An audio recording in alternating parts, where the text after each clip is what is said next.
Você escolhe os exercícios que vai fazer na academia? Sempre tem aqueles que a gente gosta mais ou que tem mais facilidade para fazer, assim como também tem aqueles mais chatinhos, aqueles mais desafiadores, aqueles que são um pouco mais desconfortáveis.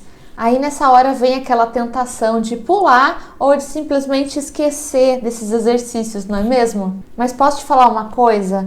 Talvez esse seja o exercício que você mais precisa fazer. Nessa aula eu vou te explicar por que essa seletividade pode prejudicar o seu corpo e até trazer lesões, e como a gente pode prevenir esses problemas. E o que a gente pode fazer diante de um exercício que não gosta, que não dá certo, que por algum motivo ficou desconfortável com ele. Tem solução.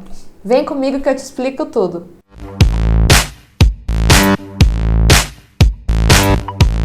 Seja muito bem-vindo, você está no canal Além da Cinesioterapia. Eu sou a professora Glaucia Gonzaga e aqui é o nosso espaço para falar de exercícios terapêuticos.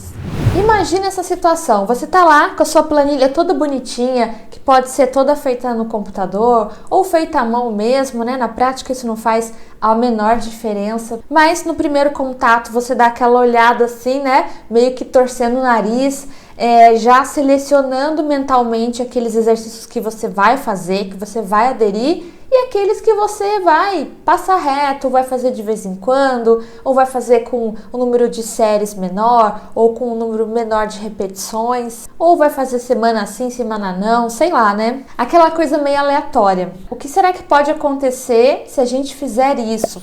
O exercício está ali na sua planilha para você fazer, e não é à toa que ele foi colocado. Simplesmente ignorá-los pode causar uma série de problemas, como alterações da postura, pode trazer prejuízos para a sua biomecânica, para a sua mecânica articular e também tem o potencial de sobrecarregar estruturas musculoesqueléticas do seu corpo. E eu vou explicar como que tudo isso pode acontecer. Bom, todo mundo há de concordar comigo que nosso corpo precisa de força, certo? Nossos músculos precisam ser fortes, mas a força por si só não é suficiente. Uma articulação precisa também de estabilidade. E quem vai garantir essa estabilidade para a articulação não é simplesmente a força, mas é a força combinada a um equilíbrio. Os músculos que agem sobre uma determinada articulação precisam estar numa condição equilibrada entre eles. Para efeito didático, eu gosto de dar o exemplo do cabo de guerra, que é uma brincadeira que eu acho que ninguém mais brinca hoje, mas todo mundo deve saber do que se trata. A gente tem aquela corda sendo puxada dos dois lados, e se a gente tiver um desequilíbrio de força muito grande, o que vai acontecer? Se o time de um lado for muito mais forte que o time do outro lado, ele vai ganhar com muita facilidade e vai deixar essa corda desequilibrada, ela vai pender mais para o lado do mais forte. É mais ou menos isso que está acontecendo no nosso corpo em relação a esse equilíbrio muscular, só que de uma maneira muito mais complexa, porque a gente precisa colocar aí nessa equação que também existe uma forte influência do sistema nervoso, que é o nosso maestro, que controla todas essas ações musculares. Então a gente pode pensar no exemplo que eu dei aqui, na relação dos músculos do abdômen, os músculos anteriores, posteriores. A gente pode dar esse exemplo de equilíbrio nos músculos da coxa, os músculos da perna, do braço, do antebraço, de todo o corpo. Agora eu queria dar um exemplo mais prático, mais palpável. Sabe aquele aparelho cadeira extensora que a gente tem na academia de musculação? Ele tem como objetivo principal fortalecer o músculo quadríceps femoral, que é um extensor do joelho, certo? O quadríceps também é flexor de quadril, mas nesse aparelho a gente dá mais ênfase para o componente extensor de joelho. E esse aparelho em si, ele é meio que queridinho, né? A gente sabe que quem frequenta academia, ele é bem disputado, dependendo do horário que você vai treinar, é muito difícil você conseguir um espacinho ali para fazer exercícios com ele. E as pessoas realmente gostam de fazer exercícios ali, talvez por questões estéticas, enfim, por motivos variados, mas esse é um aparelho que geralmente as pessoas gostam de fazer exercícios nele. Agora, o que será que vai acontecer se eu fizer somente exercício para os extensores de joelho e não fizer para os flexores de joelho? Esse cabo de guerra começa a ficar desequilibrado. Existe uma relação que a gente chama de razão de força. Essa razão de força tem que existir entre os grupos flexores e extensores de joelho. De todas as articulações, falando aqui especialmente do joelho. A gente tem até um cálculo para determinar essa razão. A razão de força entre o agonista e o antagonista é calculada da seguinte forma. Você pega o torque máximo dos músculos flexores de joelho e divide pelo torque máximo dos músculos extensores de joelho. Aí você pega esse resultado e multiplica por 100. Dessa forma, então, você sabe qual é a razão de força. Você tem uma informação valiosa sobre o equilíbrio muscular desse segmento. Fazer esse cálculo pode ser importante em algumas condições clínicas, para atletas, para determinados grupos, porque ele é capaz de detectar alterações musculoesqueléticas. Ele também orienta, ele dá um norte para a prescrição de condutas preventivas. Inclusive para prescrição de exercícios terapêuticos que vão buscar reharmonizar, ou seja, reequilibrar todo esse segmento. Esse cálculo também pode ser usado para determinar se a pessoa já está em condições de voltar para o seu esporte, de voltar para o seu trabalho, caso envolva uma atividade física muito específica, que tem uma grande demanda, ou para suas atividades diárias.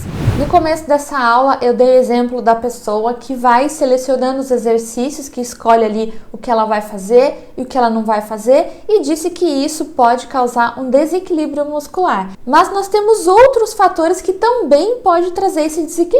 E quais são eles? Além da seletividade nos exercícios, as próprias práticas diárias, a forma como a gente faz as atividades do nosso dia a dia, já são também, em alguns casos, capazes de levar a algumas alterações. Eu sempre falo brincando, Pensa numa pessoa varrendo a casa. Ela vai varrer assim, olha, deixa eu fortalecer o braço direito, agora deixa eu fortalecer o braço esquerdo, Ela não faz um exercício físico, não é uma atividade planejada, sistematizada, ela faz do lado que ela tem mais facilidade, o lado dominante, geralmente, e isso pode, no médio e longo prazo principalmente, causar algumas alterações, alguns desequilíbrios também. Quais são as características do trabalho daquele indivíduo? Dependendo dos movimentos que ele faz, também pode ter esse potencial. O próprio esporte, a gente tem vários exemplos no vôlei, na natação, em várias outras modalidades nas quais se exige um determinado movimento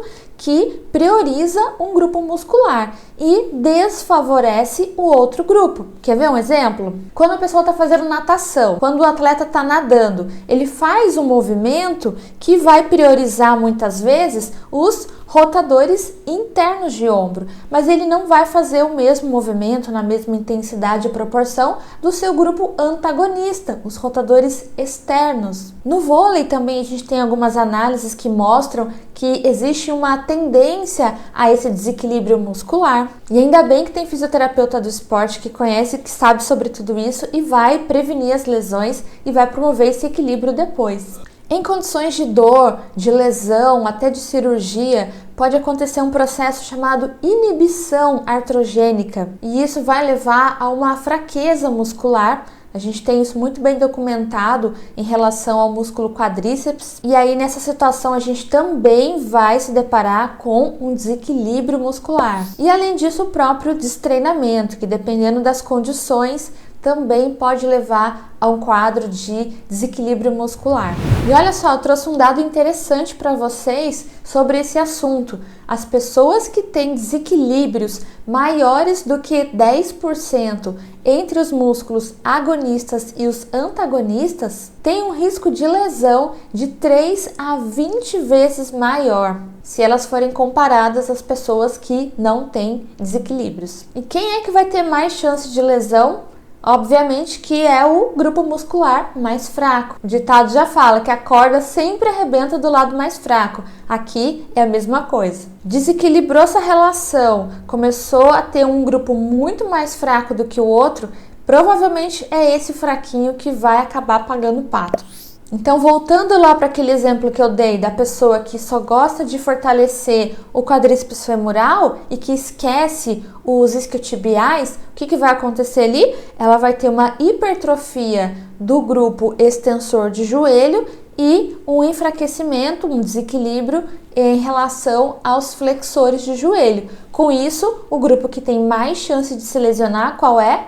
Os isquiotibiais. Portanto, o desequilíbrio muscular é uma condição que vai colocar esse indivíduo com maior chance de desenvolver lesões. E quais lesões são essas? Principalmente estiramento muscular, tendinopatias, o tendão sempre paga o pato e outros tipos de disfunções musculoesqueléticas, geralmente aquelas estruturas mais sobrecarregadas.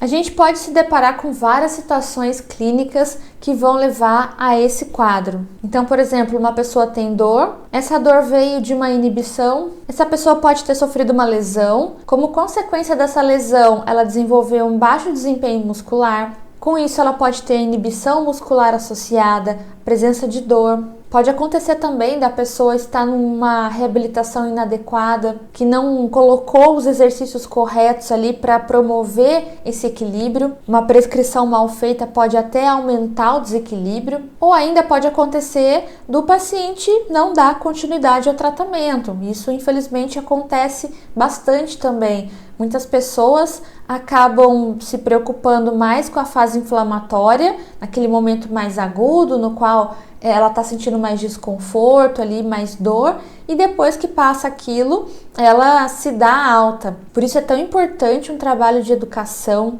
um trabalho que vai orientar esse paciente quanto à importância das etapas subsequentes. Se por algum motivo esse paciente não vai poder continuar com a gente pode fazer também encaminhamentos para ele fazer uma musculação bem orientada, ou até mesmo para ele fazer exercícios domiciliares, mas que trabalhem os grupos musculares certos. Uma relação que é bastante estudada no esporte também é entre os músculos rotadores mediais e laterais, do ombro especificamente, quando a gente pensa nessas atividades esportivas. E um desequilíbrio nesses segmentos pode ser fatal, é uma pessoa que tem muito mais chance de se lesionar. Quando a gente fala de membros inferiores, os campeões são realmente quadríceps femoral e isquiotibiais. Quem acompanha as notícias de esporte, dos jogadores de futebol, entre outros atletas, vai confirmar isso que eu vou falar agora. Como é grande o número de atletas que lesionam os posteriores da coxa, os isquiotibiais. Nesse momento você pode estar se perguntando, tá bom, Glauci, eu já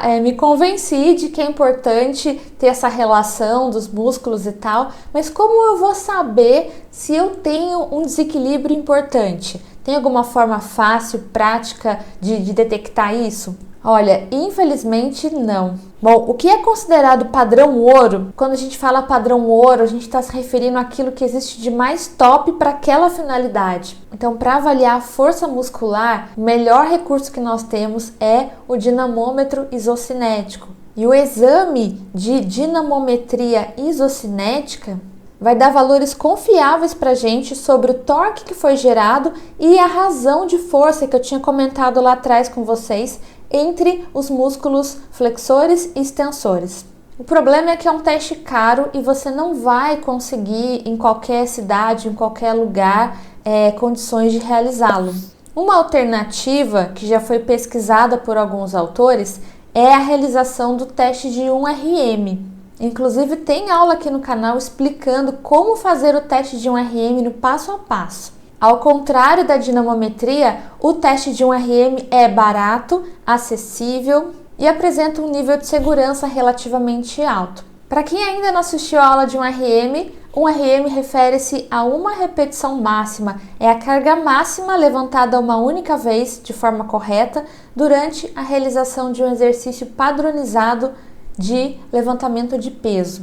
Então aqui você vê na prática como que esse exame é feito. O atleta vai fazendo o movimento articular e assim a gente consegue identificar os possíveis desequilíbrios, os possíveis déficits que podem gerar desgaste nas articulações, lesões. Nele a gente consegue avaliar as articulações do ombro, cotovelo, quadril, joelho, tornozelo e até a coluna lombar. Na avaliação sempre se faz o lado direito comparado com o lado esquerdo para a gente ter uma referência. A duração desse teste é em torno de 20 minutos.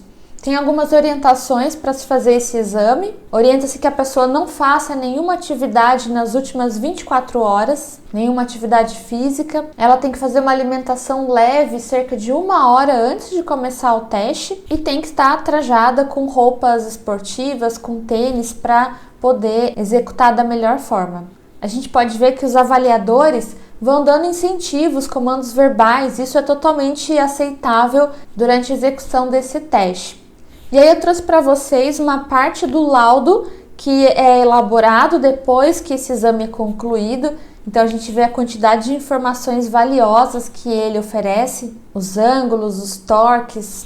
Ele especifica também a velocidade com a qual o teste foi feito. No caso aqui é um gráfico que mostra a movimentação em 60 graus por segundo. E ele compara então o lado direito com o lado esquerdo. E aí depois os profissionais emitem o laudo. E nesse laudo, olha quanta informação rica tem nele. Eles colocam assim, né? De acordo com os resultados obtidos, apresentamos as seguintes informações. No primeiro, morfologia da curva de torque normal, sem irregularidades patológicas. Depois, amplitude de movimento normal.